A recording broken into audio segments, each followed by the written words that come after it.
Hi friends, welcome to Telugu bus. 2024 ఐపీఎల్లో 24th match Rajasthan Royals మరియు Gujarat Titans మధ్య జరగబోతోంది. సో ఈ మ్యాచ్ ప్రిడిక్షన్ అనేది మీకు టెలిగ్రామ్ ఛానల్లో దొరుకుతుంది. డిస్క్రిప్షన్ బాక్స్లో లింక్ ఉంది, వెంటనే వెళ్ళి జాయిన్ అవ్వండి. ఎందుకంటే ఇక్కడ వీడియోలో చెప్తున్నది కేవలం అనాలిసిస్ ప్రకారం అనమాట. మనకు పూర్తి ప్లేయింగ్ ఎలెవెన్ తెలియదు, అంటే ఎలాంటి ప్లేయర్స్తో వస్తారు అండ్ మ్యాచ్ ప్రిడిక్షన్ చెప్పాలి అంటే మనకు పిచ్ రిపోర్ట్ తెలియాలి అండ్ అలాగే ఇంపాక్ట్ ప్లేయర్స్ తెలియదు. కాబట్టి ఇది అనాలిసిస్ అనమాట, మీకు యూజ్ అవుతుంది. బట్ మెయిన్ ప్రిడిక్షన్ మీకు టెలిగ్రామ్ ఛానల్లో దొరుకుతుంది. సో వెంటనే వెళ్ళి జాయిన్ అవ్వండి. అయితే ఈ వీడియో గురించి ముందే చెప్తున్నాను, అన్ని వీడియోస్ లాగా ఇందులో అనాలిసిస్ తక్కువగానే ఉంది, నేను ఎక్స్ప్లెనేషన్ ఎక్కువగా ఉంటుంది. ఎందుకంటే కొన్ని పర్సనల్ రీజన్స్ కారణంగా ఈ వీడియో కొంచెం చిన్నగానే చేస్తున్నాను అనమాట. సో ఫస్ట్ మనం రాజస్థాన్ రాయల్స్ ప్లేయింగ్ ఎలెవెన్ చూసాము అంటే తర్వాత వాళ్ళ గురించి మనం డిస్కస్ చేయొచ్చు.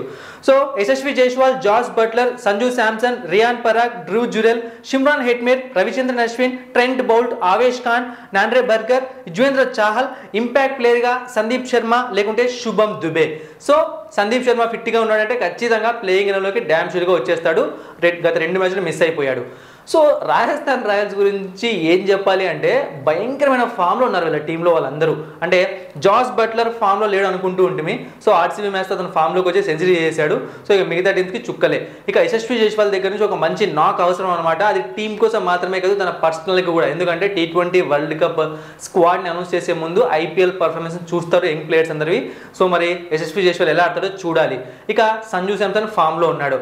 ఇక నెక్స్ట్ రియాన్ పరాగ్ ఫామ్లోకి వచ్చేసాడు, మామూలు ఫామ్ కాదు. లాస్ట్ మ్యాచ్ ఒక్కటే ఫెయిల్ అయ్యాడు. సో అద్భుతమైన ఫామ్లో ఉన్నాడు. రవిచంద్రన్ అశ్విన్ కూడా బ్యాట్కి పని చెప్తున్నాడు. ఇక ఈ టీంలో బ్యాటింగ్ డిపార్ట్మెంట్లో ఎవరైనా ఆడాలి అంటే ఒకటి యశస్వి జైస్వాల్, 2 ధ్రువ్ జురెల్. సో ధ్రువ్ జురెల్కి కొన్ని ఛాన్స్లు వచ్చినా సరే పెద్దగా అంటే క్విక్ ఇన్నింగ్స్లో ఆడలేదు. ఇక షిమ్రాన్ హెట్మేర్కి ఛాన్స్లు తక్కువ వచ్చాయన్నమాట. అతను ఖచ్చితంగా ఫినిషింగ్ చేస్తాడు మ్యాచెస్ని, అతను ఫామ్లోనే ఉంటాడు. సో బ్యాటింగ్ డిపార్ట్మెంట్ ఇంత స్ట్రాంగ్గా కనిపిస్తోంది. ఇక నెక్స్ట్ చూసామంటే బౌలింగ్. ఇక బౌలింగ్లో వీళ్ళు పర్ఫామ్ చెయ్యరు అని అనడానికే లేదనమాట. Trent Boult, Avesh Khan, Nandre burger. So Sandeep Sharma already prove చేసుకునే గాయంతో బయటకు వెళ్ళాడు. సో అతను ఫామ్లో ఉన్నాడు. ఇక ఈ టీంకు ఉన్న పెద్ద ప్లస్ పాయింట్ మిగతా టీమ్స్కి లేని ఒక మైనస్ పాయింట్ ఏంటి అంటే, సో ఒకసారి చూసాము అంటే యుజ్వేంద్ర చాహల్, రవిచంద్రన్ అశ్విన్ వికెట్స్ తీకున్న ఎక్స్పెన్సివ్ అవ్వడు. యుజ్వేంద్ర చాహల్ ఒకవేళ ఎక్స్పెన్సివ్ అయినా తప్పకుండా 3 వికెట్లు కంపల్సరీ తీస్తాడు. అంటే మినిమం గ్యారంటీ ప్లేయర్ అనమాట. సో చాలా ఆల్రౌండ్ షో అని చెప్పుకోవాలి, అద్భుతంగా పర్ఫామ్ చేస్తున్నారు. దానికి తోడు మీకు ఇక్కడ తెలియని విషయం ఏంటి అంటే వీళ్ళ మ్యాచెస్ ఎక్కువగా ఇప్పుడు ప్రెసెంట్ స్టార్టింగ్లోనే అన్ని వీళ్ళ హోమ్ గ్రౌండ్లో జరిగిపోయాయి. సో అందుకే ఇన్ని విజయాలు సాధిస్తున్నారు. గ్రౌండ్ మారితే రిజల్ట్స్ మారే అవకాశం ఉంటుంది. సో ఈ మ్యాచ్ కూడా వాళ్ళ హోమ్ గ్రౌండ్లోనే జరగబోతోంది. సో హోమ్ గ్రౌండ్లో ఆడేటప్పుడు ఆ బలం వేరే ఉంటుందన్నమాట. అయితే ఒకటి మనం ఇక్కడ చూసుకోవాలి, రాజస్థాన్ రాయల్స్ వాళ్ళ హోమ్ గ్రౌండ్ని వాళ్ళ అడ్డాగా మార్చుకుంటుంది. అంటే చెన్నై లాగా, ముంబై లాగా, కోల్కతాకు వాళ్ళ టీమ్స్ ఎలా అయితే హోమ్ గ్రౌండ్స్ ఎక్కువ మ్యాచ్లు గెలుస్తారో సో ఆ విధంగా మార్చుకుంటోంది, అద్భుతంగా పర్ఫామ్ చేస్తోంది. సో అన్ని బలహీనతలు చాలా తక్కువ కనిపిస్తున్నాయి రాజస్థాన్ రాయల్స్పై. ఇక గుజరాత్ టైటన్స్ టీం విషయానికి వచ్చాము అంటే 2 సీజన్స్లో కూడా అద్భుతంగా పర్ఫామ్ చేసింది. ఒకసారి కప్పు కొట్టింది, ఒకసారి రన్నర్స్ అయ్యారు. సో ఫస్ట్ ప్లేయింగ్ గురించి మాట్లాడతా, తర్వాత డిస్కస్ చేస్తా. So Shubman Gill, Sharath B R wicket కీపర్గా, Sai Sudharsan, Vijay Shankar, Rahul Tewatia, Rashid Khan, Noor Ahmad, Umesh Yadav, Spencer Johnson, Darshan Nalkande, Mohit Sharma, impact ప్లేయర్గా డేవిడ్ మిల్లర్ లేదా కేన్ విలియమ్సన్.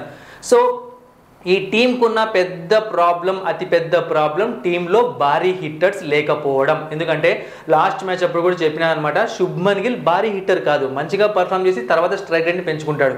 సో అతను కూడా యావరేజ్గా హిట్టింగ్ చేసే ప్లేయరే. ఇక వృద్ధిమన్ సహా సరిగ్గా పర్ఫామ్ చేయడం లేదు. ఓపెనింగ్ అంటే చూసారంటే లాస్ట్ మ్యాచ్లో తప్పకుండా సాయి సుదర్శన్, శుభ్మన్ గిల్ పార్ట్నర్షిప్ వీళ్ళకు ద బెస్ట్ పార్ట్నర్షిప్ 2024 ఐపీఎల్లో. వికెట్ పడకుండా పవర్ ప్లేలో వచ్చింది. సో వృద్ధిమన్ సహా వికెట్ ఇచ్చేస్తున్నాడు కాబట్టి తీసి పక్కన పెట్టేశారు. ఇక తర్వాత మనం పేరు చూసాము అంటే విజయ్ శంకర్, శరద్ బిఆర్, ఎవ్వరూ కూడా వీళ్ళు భారీ హిట్టర్లు కాదు.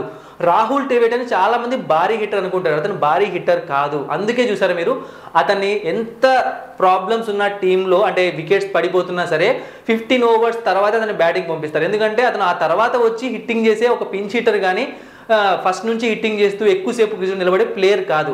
సో కేన్ విలియమ్సన్ తీసుకున్నారు, అతను కూడా హిట్టర్ కాదు. ఇక డేవిడ్ మిల్లర్ మీద ఎక్కువ ఆశలు పెట్టుకోవాలి, అతను ఫినిషింగ్ చేస్తాడు. అంటే ఒకవేళ త్వరగా వచ్చినా సరే 12 ఓవర్స్ 13 ఓవర్స్కి వచ్చినా మంచిగా బ్యాటింగ్ చేసినా ఆ టైంలో హిట్టింగ్ అంటే స్లోగా రన్ రేట్ని పెంచుకుంటూ హిట్టింగ్ చేసే ప్లేయర్.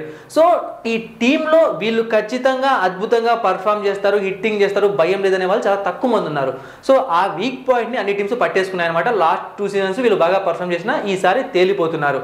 సో ఇది ప్రాబ్లం ఉంది. ఇక అంటే బ్యాటింగ్ డిపార్ట్మెంట్ చాలా ప్రాబ్లమ్స్ ఉన్నాయి అర్థం. ఇక బౌలింగ్ డిపార్ట్మెంట్కి వచ్చాము అంటే ఫస్ట్ రషీద్ ఖాన్ గురించి మాట్లాడాలి. సో అన్ని సీజన్స్తో కంపేర్ చేస్తే ఈ సీజన్లో అతని పర్ఫార్మెన్స్ అంతంత మాత్రంగానే కనిపిస్తోంది. వికెట్స్ అప్పుడప్పుడు తీస్తున్నా సరే కొన్ని మ్యాచెస్లో ఎక్స్పెన్సివ్ అవుతున్నాడు. అది పక్కన పెట్టేస్తే మొహమ్మద్ షమి ఈ సీజన్లో లేకపోవడం ఈ టీంకి పెద్ద మైనస్ అయింది. ఒక ఉమేష్ యాదవ్ కన్సిస్టెన్సీ ప్లేయర్ కాదనమాట, ప్రతి మ్యాచ్లో కన్సిస్టెంట్గా వికెట్స్ తీయలేడు, కొన్ని మ్యాచ్లో ఎక్స్పెన్సివ్ అవుతాడు, అది మైనస్. ఇక అందరూ Spencer Johnson, Darshan Nalkande, so ఈ విధంగా అంటే వీళ్ళు ఎక్స్పీరియన్స్ తక్కువే అండ్ ఖచ్చితంగా పర్ఫార్మ్ చేస్తారని చెప్పలేము. మోహిత్ శర్మ కన్సిస్టెంట్గా పర్ఫార్మ్ చేస్తున్న బౌలర్ ఈ టీంలో, సో ఒక్కరు మాత్రమే కనిపిస్తున్నారు. ఈవెన్ రషీద్ ఖాన్ కూడా నేను పక్కన పెడుతున్నాను, మోహిత్ శర్మనే చెప్తున్నాను అద్భుతంగా బౌలింగ్ చేస్తున్నాడు అని చెప్పి. సో లాస్ట్ 2 సీజన్స్లో అంటే ఇవే ప్రాబ్లమ్స్ వస్తాయని అందరూ అనుకున్నారు, కానీ అవన్నీ కనిపించలేదు. అది మరి ఎందుకు కనిపించలేదు వరకు అర్థం కాదు, కానీ ఇప్పుడు ప్రతి ఒక్క మైనస్ పాయింట్ గుజరాత్ బయటకు పడుతుంది అనమాట. సో ఇన్ని ప్రాబ్లమ్స్తో రాజస్థాన్ రాయల్స్ హోమ్ గ్రౌండ్లో రాజస్థాన్ని గుజరాత్ ఓడిస్తుంది అంటే కొంచెం కష్టమే అనిపిస్తుంది. సో ఒకసారి హెడ్ టు హెడ్ ఫైట్ చూసాము అంటే ఈ రెండు టీమ్స్ మధ్య టోటల్గా 5 మ్యాచెస్ జరిగితే ఇప్పటివరకు అందులో ఆర్ఆర్ గెలిచింది 1 మాత్రమే, గుజరాత్ 4 గెలిచింది. సో ఫస్ట్ టైం బ్యాటింగ్ చేసినప్పుడు ఆర్ఆర్ 1 మ్యాచ్ కూడా గెలిచలేదు, గుజరాత్ గెలిచింది. ఇక సెకండ్ టైం బ్యాటింగ్ చేసినప్పుడు 3 మ్యాచ్లు గుజరాత్ గెలిచింది, సో ఆర్ఆర్ 1 మాత్రమే గెలిచింది. సో ఈ విధంగా ఉన్నాయి. అంటే రికార్డ్ చూసుకుంటే రాజస్థాన్ రాయల్స్ పైన గుజరాత్ బాగానే ఉంది, కానీ ఈ సీజన్లో గుజరాత్ టీమే బాగలేదు, ఇది ప్రాబ్లం అన్నమాట, మెయిన్ ప్రాబ్లం.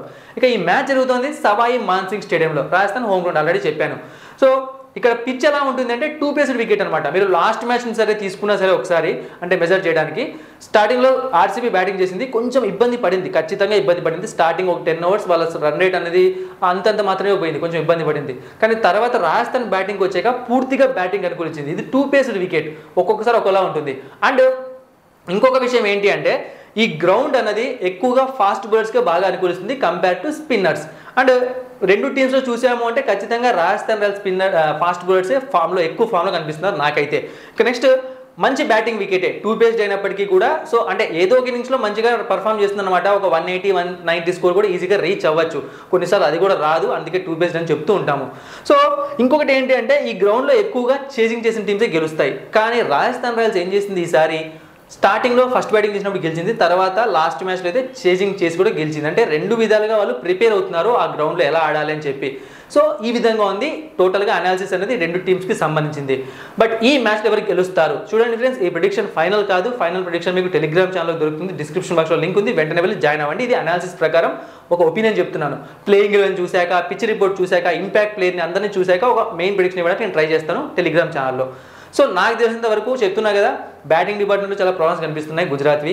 ఇక మరోవైపు ఏమో ఇక్కడ అందరూ బ్యాట్స్మెన్స్ మంచి ఫామ్లో ఉన్నారు.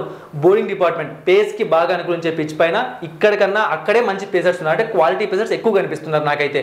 సో అందుకే ఈ మ్యాచ్లో రాజస్థాన్ రాయల్సే favour. But Gujarat Titans last 2 మ్యాచ్లు ఓడిపోయింది కాబట్టి వాళ్ళు ఎలా పర్ఫామ్ చేస్తున్నారో చూడాలి. సో చూద్దాం ఏం జరుగుతుందో. ప్రెసెంట్ అయితే Rajasthan favour. Thank you for watching and supporting మీ. మరిన్ని ఇంట్రెస్టింగ్ వీడియోస్ కోసం సబ్స్క్రైబ్ చేయడం మర్చిపోకండి.